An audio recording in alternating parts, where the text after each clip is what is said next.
미국 비밀문서로 읽는 한국 현대사 1945-1950 우리가 몰랐던 해방, 미 군정, 정부 수립, 한국 전쟁의 기록 김택곤 지음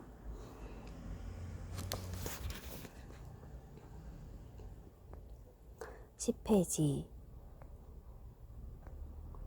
우리 민족의 동력을 일깨우는 시금석 5번째 95페이지 24년 9월 2일 월요일 나의 저부인 김구 주석께서는 깊은 고뇌 끝에 1945년 4월 3일 서울 진공작전을 전개할 것임을 미국 측에 통보했다. 이름하여 이글 프로젝트. 작전에 참가한 광복군 대다수가 목숨을 던지게 될 자살 특공 작전이었다. 이는 제2차 세계대전의 막바지 우리나라가 전승국의 지위를 확보하기 위한 마지막 승부수이기도 했다. 그러나 그 바람은 실현되지 못했다. 작전 개시 불과 며칠 전 일본이 항복했기 때문이다. 김구 주석께서는 우리가 이번 해방전쟁에서 한 일이 없기 때문에 국제 간의 발언권이 박약하리라고 통탄하셨다.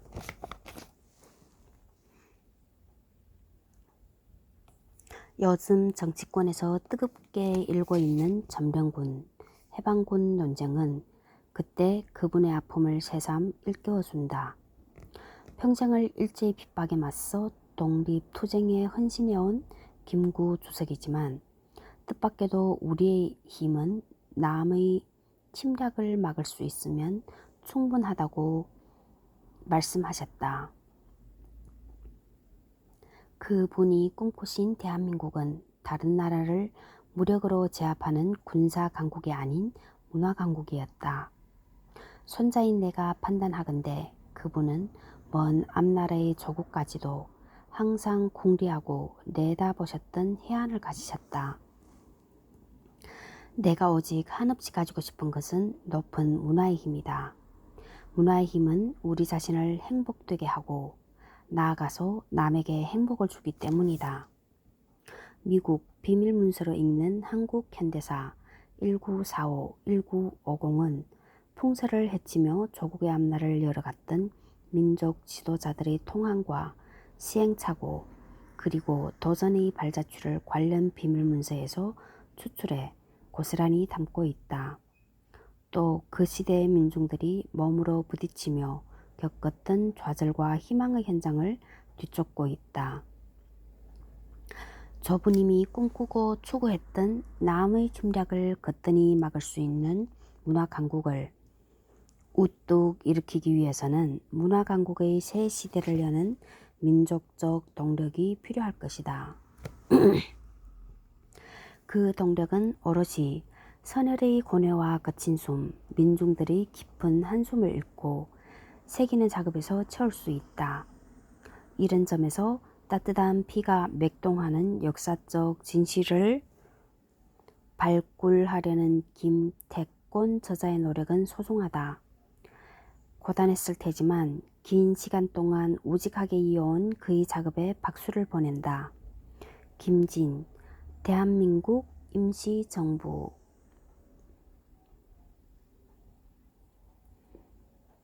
김구 주석의 장손 광복회 자문위원장 전 대한주택공사 사장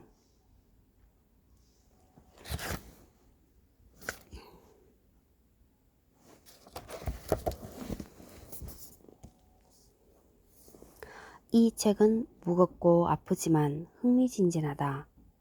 프롤로그에서 범악강에서 버려진 조선천의 김연자를 만나 통곡하다 보면 금세 책의 말미에 다다른 스스로를 발견하게 될 것이다.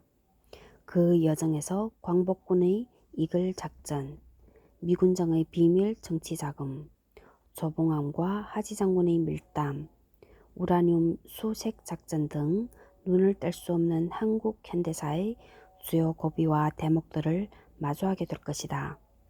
이영성 한국일보 발행인 사장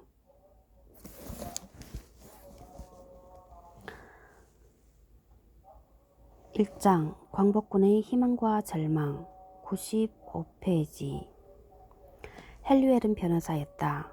1943년 OSS의 대령으로 특별 임관되었고 OSS 유럽본부를 거쳐 OSS 중국본부의 비밀첩보 책임자로 활동하면서 이글 작전의 실무 책임자인 사전트 대위의 직속 상관으로 이글 프로젝트를 지휘 감독했다. 전후 헨리웰은 CIA 간부로 옮겨 근무하며 CIA가 가장 위장 설립한 항공사와 무기 및 군수품 보급 회사를 관리했다.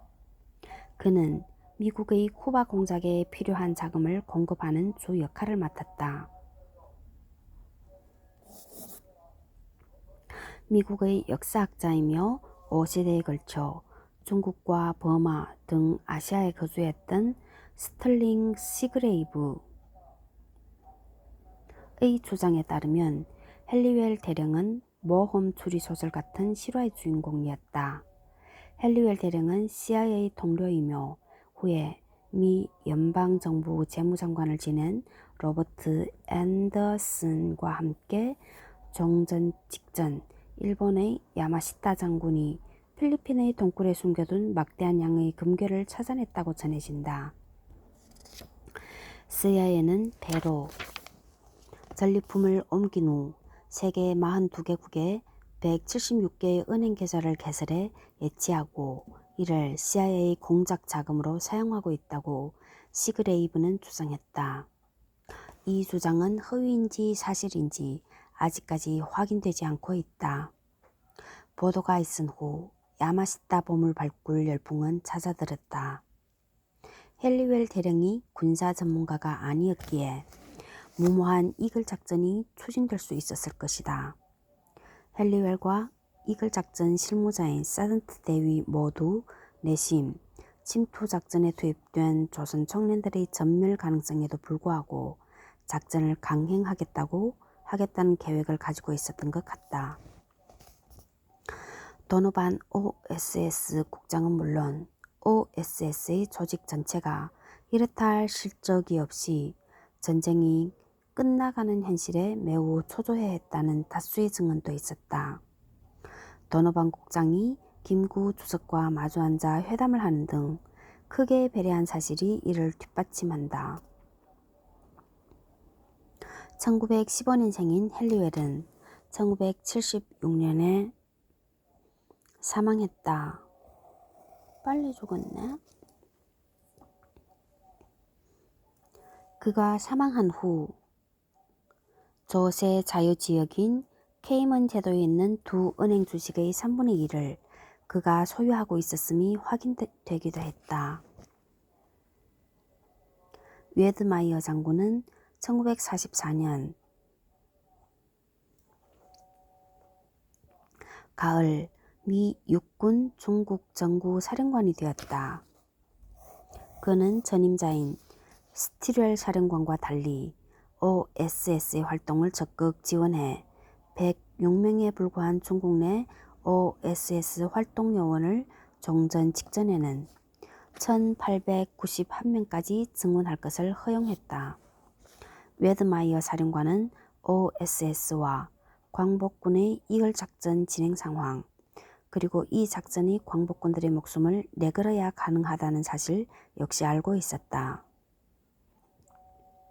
3년 뒤인 1948년 그는 미 육군성 계획 실행국장으로 자리를 옮겼다. 조지 마샬 미국 국무장관의 신임을 전적으로 받으며 그는 중국과 한국에 대한 현지 조사 활동을 했다. 웨드마이어 장군은 두 나라에 대한 향후 정책 방향에 대해 그해 3월 15일에 보고서를 제출했다. 그가 작성한 보고서에는 전후 한일 관계에 중대한 영향을 미치는 내용이 담겨 있었다. 그 가운데 들어있는 문장이다. 한국은 일본으로부터 어떠한 배상도 받으려 해서는 안 될 것이다. 한국은 과거 일본 제국의 일부분이었고 일본과 전쟁 상태에 돌입한 바가 없기 때문이다. 한국과 한국 국민은 일본과 맞싸워 얻어낸 해방의 주체가 아니라 연합국에 의해 해방을 맞은 수혜자인 식민지이며 일본 국적의 식민지 사람에 불과하다는 시각이 당시 미 정부 관계자들 간에 형성돼 있었다. 미군 고위층에게 한국 광복군은 일본과의 전쟁 수행에 잠시 활용할 수 있는 저항 세력 집단에 불과했고 따라서 광복군은 파트너가 아니라 단지 군사 공작의 수단이었던 것이다. 이글팀이 해체된 후 미군 측의 배려는 전혀 없었다. 오히려 미군은 1946년 2월에 광복군 장병들의 귀국을 위해 동분서주하는 이범석 장군의 동향을 감시하고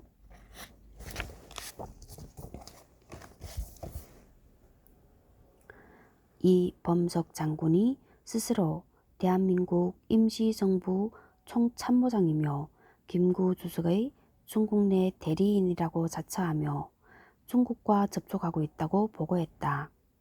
결국 광복군들은 해를 넘겨 끝내 긴 줄을 서서 기다린 끝에 귀국선에 오를 수 있었다. 그들은 난민이나 다름이 없었다. 광복군 이글팀 역시 마찬가지였다.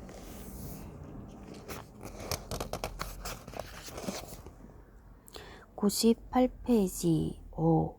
임시정부를 부정한 미국 대통령 1945년 8월 18일부터 8월 25일 프랭클린 루즈벨트 대통령의 깊은 신뢰를 받으며 미국의 해외 공작 조직인 OSS의 창설을 건의했고 스스로 그 수장이 되었던 윌리엄 도노반 국장은 중국 내 공작 활동 점검을 마치고 1945년 8월 13일에 워싱턴으로 돌아왔다. 이미 그때는 서간 루즈벨트 대통령의 후임으로 트루만 대통령이 대통령직을 승계하여 백악관의 주인이 되어 있었다. 워싱턴에 도착한 지 불과 이틀 뒤 일본이 항복했다. 8월 18일 도노반 국장은 트루만 대통령에게 보고서를 보냈다. 대통령 비서실의 로즈 콘웨이에게는 따로 부탁 메모를 보내 대통령께 꼭 전해줄 것을 당부했다. 친애하는 미스 콘웨이, 대통령께 보내드리는 보고서를 보냅니다. 이 보고서가 대통령의 책상 위에 놓이도록 살펴주시겠습니까? 감사합니다. 99페이지 그림 김구 주석이 도노반 국장을 통해 백악관에 전달한 전문 서한. 그러나 트루만 대통령은 아는 바 없다며 되돌려 보냈다. 두 번째 그림 도노반 OSS 국장이 트루만 대통령의 여비소 콘웨이 양에게 건넨 메모. 김구 주석의 서한을 대통령에게 잘 전달해달라는 당부가 담겨 있다.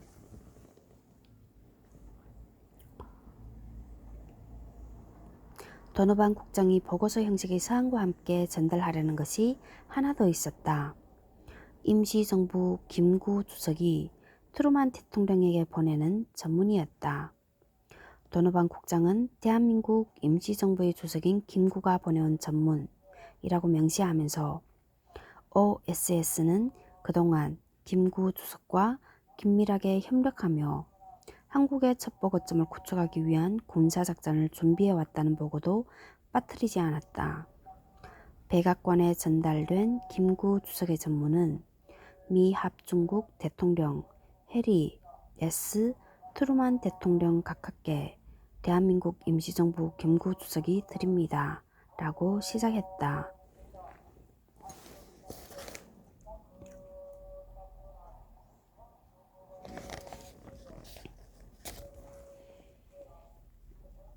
승리를 거둔 지금 일본의 항복과 함께 세계대전이 끝난 데 대해 환호하고 있는 미국 국민들과 함께 한국 국민들도 기쁨을 함께하고자 합니다. 우리 공동의 적은 패배했습니다. 김구 주석은 이제 한국 국민은 자주 독립국가를 수립하고 동아시아에서 민주주의의 중심핵이 되기 위한 중요한 작업을 시작할 것이라고 말하고 이에 대한 미국의 지원과 협조를 호소했다. 또 지난 몇 달간 OSS와 대한민국 임시정부가 함께 이글 작전을 준비해온 사실도 빠뜨리지 않고 언급했다. 우리는 한국의 독립에 대한 미국의 보증을 신뢰하며 한국의 독립이 동아시아 평화의 열쇠라고 믿는 바입니다. 우리가 자주 독립국가를 수립하기 위한 노력을 함에 있어서 미국 정부와 국민의 이해와 협조적인 지원에 크게 의존하게 될 것입니다. 지난 수개월 동안 중국에서 대일항전을 전개하면서 진행된 한국, 미국 간 긍정적인 협력 관계가 지속되고 발전되기를 우리는 희망합니다. 자유를 희구하던 사람들이 이를 쟁취하기 위해 희생해온 민주세계의 평화가 자리 잡도록 미국과 한국의 국민들이 함께 노력하여 영원히 보장하기를 희망합니다. 우리나라를 되찾는 노력을 성심껏 지원해준 데 대해 3천만 한국인을 대신하여 미국 정부와 미국 국민에게 감사드립니다.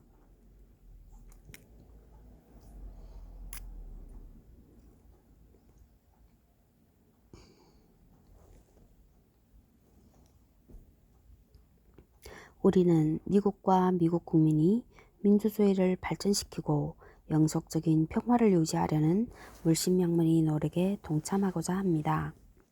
그리고 대통령 각하 따뜻한 개인적인 인사를 보내는 바입니다. 이 서한을 도노반 국장이 트루만 대통령에게 전달한 것이었다. 김구 주석과 그의 메신저 역할을 맡은 도노반 국장은 어떤 관계였을까? 도노반 국장이 김구 주석과 대면한 것은 불과 열흘 전이었다. 1945년 8월 8일 중국 서안북은 두곡에 있는 광복군 거점이자 이글 작전 기지에서 두 사람은 처음으로 만났다. 그러나 상호 신뢰의 기반은 이미 형성되어 있었다. 1945년 8월 5일 새벽 김구 주석은 이청천, 이범석, 엄황섭 등 임시정부 일행 11명과 함께 미군이 제공한 특별 기편으로 서안에 내려 이글 작전 훈련을 진행하고 있는 광복군 이지대가 있는 두곡에 도착했다. OSS 훈련을 마친 청년들을 격려하고 도노반 장군을 만나서 광복군과 OSS의 합동작전 문제를 협의하기 위해서였다.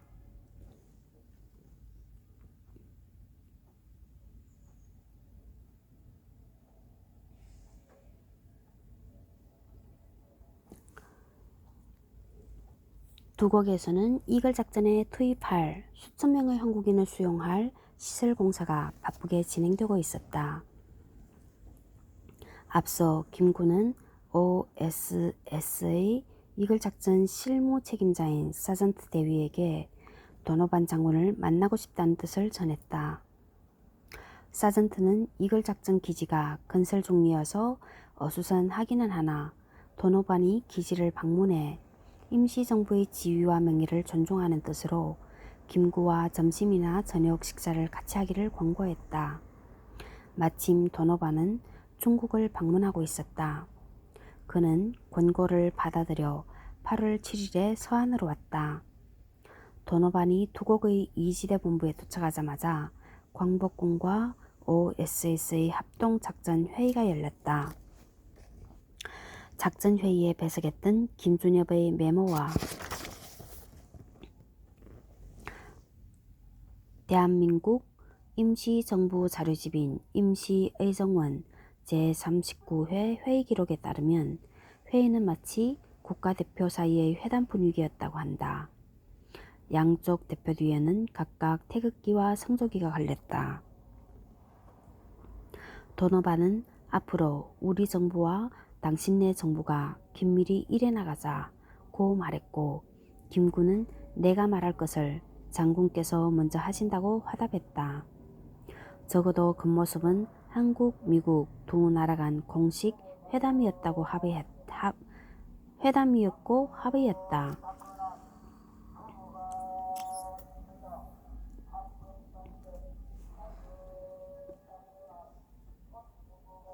이날 이글 작전의 실무 책임자인 사전트 대위는 OSS 존경본부에 보낸 비밀 전문에서 기쁨을 감추지 못했다. 대한민국 임시정부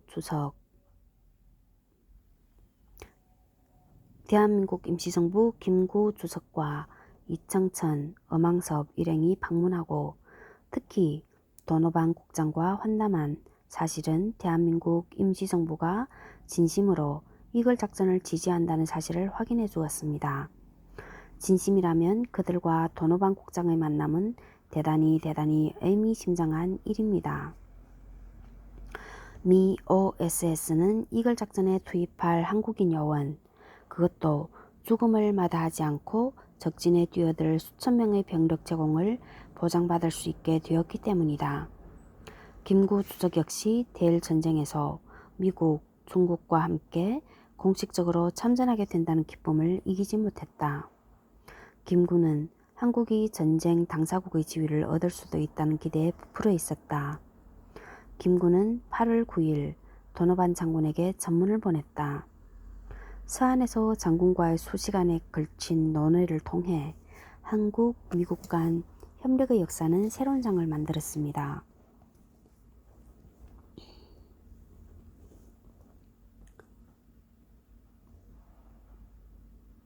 3천만 한국인들은 한국이 미국, 중국과 손잡고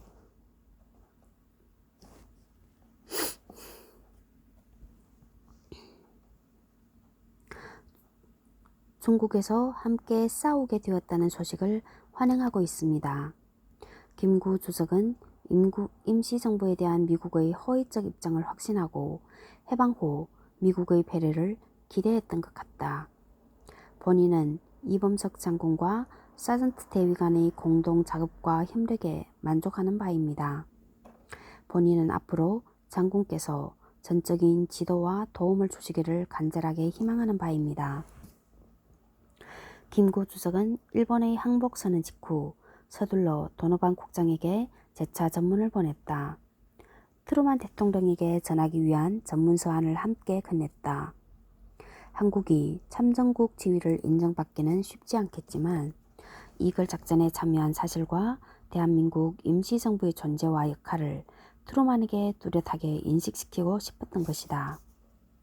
도노반 국장은 8월 18일 김구 주석의 요청과 기대에 어긋남 없이 트루만 대통령에게 보내는 전문서한을 백악관에 전달했다. 죽음을 무릅쓰고 적진에 뛰어들기 위해 힘든 훈련을 받던 광복군에 대한 인상적인 기억과 열흘 전 중국에서 나눈 김구 주석과의 약속을 생생하게 간직하고 있던 그로서는 그만큼 책임을 느꼈기 때문일 것이다. 김구 주석의 서한은 백악관 비서실 콘웨이 부인의 도움으로 트루만 대통령의 책상에 놓였고 대통령은 보고를 읽었다. 그러나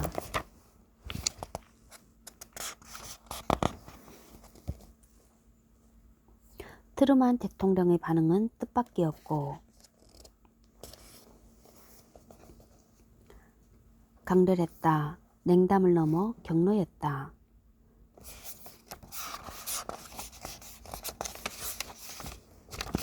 8월 22일 제임스 번스 국무장관에게 보낸 대통령의 비망록에는 경멸의 감정도 숨기지 않았다.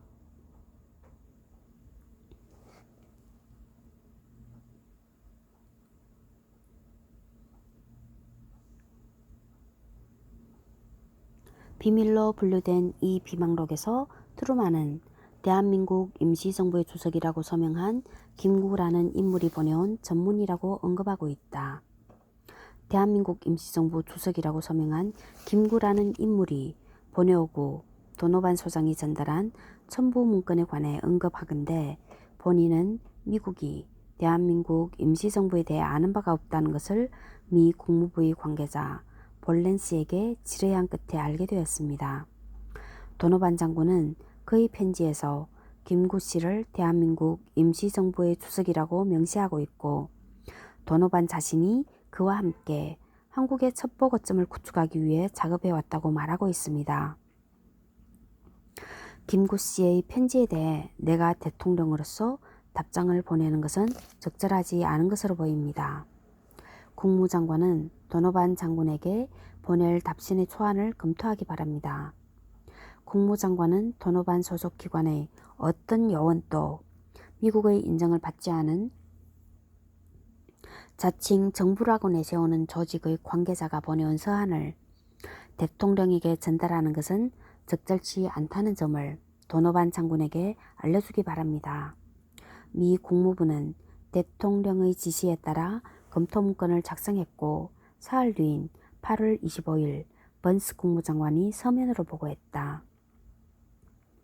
대통령께 드리는 비망록 8월 18일에 이른바 대한민국 임시정부 주석이라는 김구 씨의 서한을 전달하며 보내온 도노반 장군에게 보내는 답신의 초안을 첨부해 보고드립니다. 별첨 1.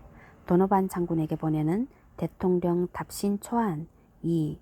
1945년 8월 22일 리히 제독이 보낸 비망록 반송 3. 코네이 부인에게 보낸 1945년 8월 18일 도노반 장군의 서한 반송 4. 1945년 8월 18일 도노반 장군이 대통령에게 보낸 비망록 반송 제임스 번스 미국 국무장관 미국의 인정을 받지 않은 자칭 정부라고 내세우는 조직의 관계자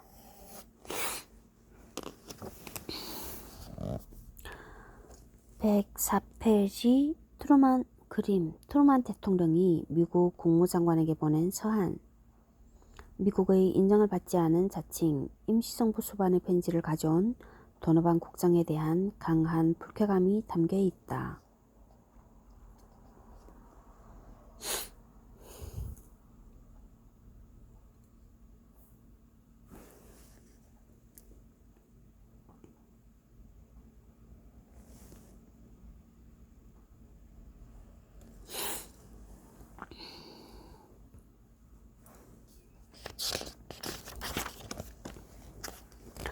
8월 25일 번스 국무장관이 보고한 도노반 장군에게 보내는 답신 초안을 보면 비록 문화는 격식을 갖추었으나 트루만 대통령의 경로와 질책을 고스란히 드러내고 있다. 친애하는 도노반 장군, 본인은 대한민국 임시정부의 주석이라고 자신을 내세우는 김구 씨가 보내오고 귀관이 전달한 1945년 8월 18일 서한에 대한 답신을 불가피하게 해야 할 것 같습니다. 미국 정부의 승인을 받지 않은 자칭 정부의 대표가 우리에게 보내오는 서한을 전달하는 통로로 귀관 휘하 요원들이 처신하는 것은 적절하지 않다는 것을 그들에게 지시해주면 고맙겠습니다. 건승을 빕니다.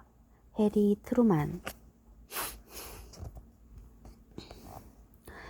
대통령의 회신은 존경 임시정부와 김구 주석을 대화의 상대로 인정할 수 없다는 명백한 입장과 함께 경멸의 뜻까지 담고 있다. 서한을 전달한 도노반 국장 역시 대통령으로부터 심한 질책과 모욕을 받은 것이다. 김구와 도노반은 1945년 8월 7일 태극기와 성조기를 나란히 내걸고 마치 양국 국가대표의 회담 분위기를 자아내며 양국 간 협력을 다짐했었다. 트루만 대통령이 이에 대한 냉담한 메시지를 서슴없이 밝힌 날은 1945년 8월 25일이었다. 불과 18일의 간격이었다. 도노반이 대표한 미국과 트루만이 대표한 미국은 서로안이 사뭇 달랐다. 미국 정부와 백악관은 대한민국 임시정부와의 긴밀한 관계 구축에 대해 이미 3년 7개월 전부터 검토하고 있었다. 1942년 1월 24일 OSS의 도노반 국장이 프랭클린 루즈벨트 대통령에게 제출한 장문의 보고서가 있었다. 나선주 박사가 발굴해 한국독립운동사 자료집 한국광복군 3에 수록된 이 보고서에서 도노반 국장은 대한민국 임시정부를 승인할 것을 루즈벨트 대통령에게 권했다. 일본 본토와 한국 만주를 포함한 중국 내 일본 점령 지역에 한국인들을 침투시켜 첩보 활동과 파괴 공작을 전개하기 위해서는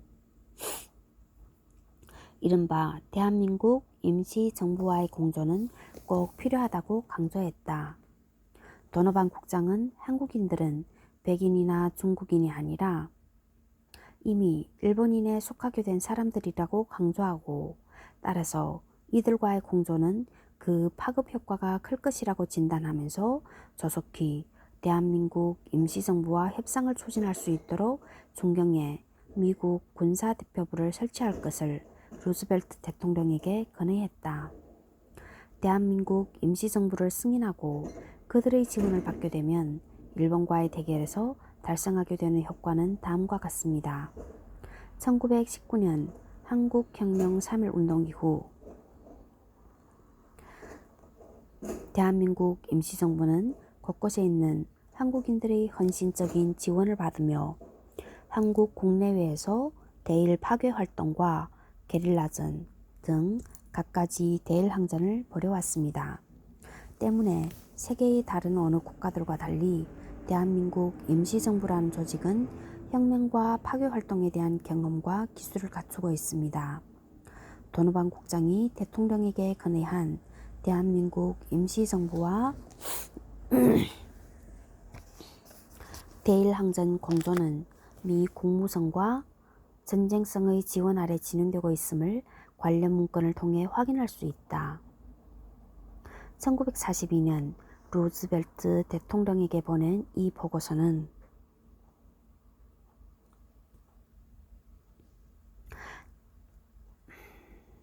대통령에게 대한민국 임시정부와의 향후 공조 계획을 보고하기에 앞서 대한민국 임시정부와 이미 상당 부분 공조가 진행되고 있음을 보여주는 내용도 언급되어 있었다. 도노반 국장은 마샬 육군 참모총장으로부터 한국인 대상 게릴라 양성소 설립을 위해 미국인 가운데 준비 요원을 선발해 교육하는 계획을 허락받았으며 미 국무성, 전쟁성과 함께 대한민국 임시정부와의 공조 방안을 모색하고 있다고 보고했다. 나아가 계획이 확정되는 즉시 중국군 당국 그리고 중국 내 미군 지휘부 및 대한민국 임시정부와 대일항전에 공조하는 방안을 진행할 것이라고 루즈벨트 대통령에게 설명했다. 그러나 그로부터 3년 뒤 일본이 항복한 직후 미국 정부는 그동안 OSS의 주도로 미군과 대한민국 임시정부 간에 실제 진행된 공조에 대해서조차 철저히 외면하고 부인했다. 트루만 대통령은 대한민국 임시정부의 인정은 물론 접촉까지 금지한 후 한 달 뒤인 9월 25일에 OSS를 해체해버렸다. 동시에 도노반 국장도 해임했다. 루즈벨트 대통령은 도노반을 절대 신임했다. 그래서 기존 정보조직위에 군림하도록 창설된 정보조직 OSS의 수장직을 그에게 맡겼던 것이다. 역사에서 가정은 무의미하고 바보스러운 일이지만 루즈벨트 대통령이 생존해 도노반의 영향력과 역할이 지속되었더라면 김구 주석과 대한민국 임시정부, 광복군은 그 후 전개되는 해방 전국에서 어떻게 되었을까? 국익을 내세우는 셈법은 오히려 개인과 개인 간의 신의보다 훨씬 가볍다. 조국이라는 이름은 쉽사리 양심의 가책조차 없이 배신의 신발로 갈아 신을 수 있게 해준다. 개인 사이의 배신보다 조직과 조직 사이의 배신이, 조직 간 배신보다 국가 간 배신이 역사에서 더 빈번하게 목격되는 이유이다. 국가 지도자들은 국민의 이름으로 보다 더 쉽게 배신을 택할 수 있기 때문이다. 국가 지도자들은 국민의 이름으로 보다 더 쉽게 배신을 택할 수 있기 때문이다.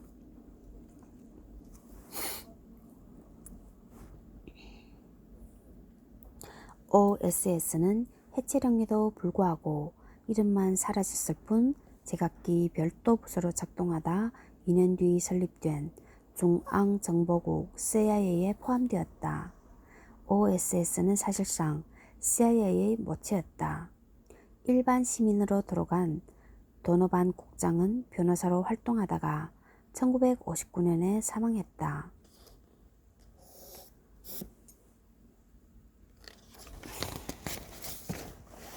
110페이지 6. 백악관의 문을 연 이승만 1945년 9월 28일 1945년 9월 28일 이승만은 트루만 대통령에게 편지를 보냈다. 존경하는 대통령께 본인은 제 친구이자 목사인 프레데릭 브라운 해리스 목사로부터 대통령께서 한국의 독립에 대해 호의적인 관심을 보여주셨다고 전해 들었습니다.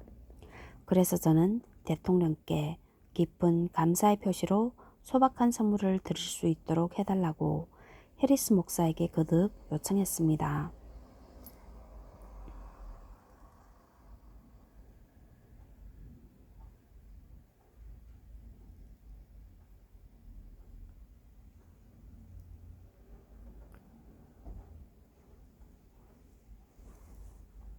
제가 드리고자 하는 태극기는 한국을 대표하지만 이번의 경우에는 대통령에 대한 고마움을 영원히 간직할 한국 국민의 마음을 대신한 것입니다.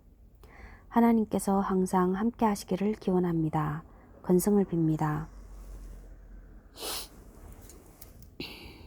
111페이지 그림 트루만 대통령에게 이승만이 보낸 편지. 태극기를 선물로 보내고자 한다는 내용이 들어있다. 이승만은 10월 4일 다시 편지를 보냈다. 선물을 수락한다는 기별을 받았기 때문이다. 그는 기쁨을 감추지 못했다. 대통령에게 보내는 태극기와 함께 편지를 동봉했다. 이승만이 재차 보낸 편지는 그가 앞서 보낸 편지와 거의 동일한 문장으로 대부분 채워졌다. 애써 마련한 소통과 설득의 소중한 기회를 동일한 내용으로 채운 것은 뜻밖이다. 존경하는 대통령께 본인은 대통령께서 한국 독립의 중요성에 대해 호의적인 관심을 보여주신 데에 거듭 깊이 감사를 드리는 뜻에서 이 소박한 선물을 드리게 되어 매우 기쁩니다. 트루만 문서 파일에는 프란체스카 여사의 편지도 들어있었다. 프란체스카 여사가 백악관 직원에게 선물을 전달하면서 함께 전한 메모였다. 10월 6일이었다.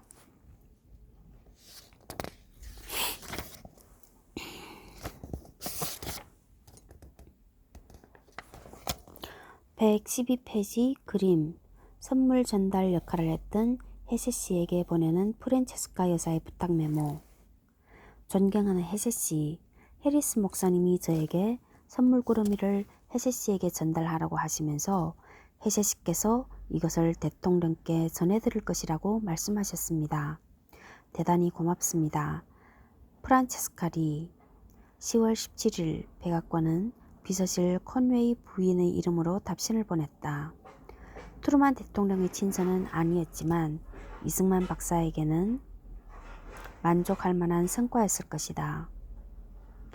이 박사님, 10월 4일자의 친절한 편지와 함께 한국을 대표하는 길을 보내주신 데 대해 대통령께서 드리는 심심한 감사를 받아주시기 바랍니다. 귀하의 마음에서 우러난 말씀에 대해 대통령께서도 따뜻한 마음으로 화답하시면서 고마워하셨습니다. 안녕히 계십시오. 로즈 A. 콘웨이, 대통령실 행정관. 113페이지 그림. 극우 반공주의자인 해리스 목사는 이승만이 백악관에 측근한